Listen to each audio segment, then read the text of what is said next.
The old typewriter arrived at my doorstep with no note, only a single page curled in its carriage. I set it on my desk, drawn to its iron keys and faded ribbon, the air around it thick with a strange stillness. That night, as rain battered the windows and shadows stretched long, I sat before it and began to write. The keys clacked of their own accord, spelling out a sentence I never intended. He hears footsteps approaching from behind. I froze. Silence, then a creak on the floorboards behind me. I spun around. Nothing. Heart pounding, I returned to the page. The next line appeared, unbidden. He feels cold breath on his neck. A sudden chill crawled over my skin.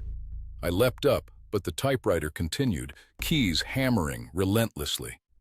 He tries to scream, but no sound escapes. My mouth opened, but no voice came. Panic surged. I scrambled for the door, but the typewriter clattered again. The door will not open.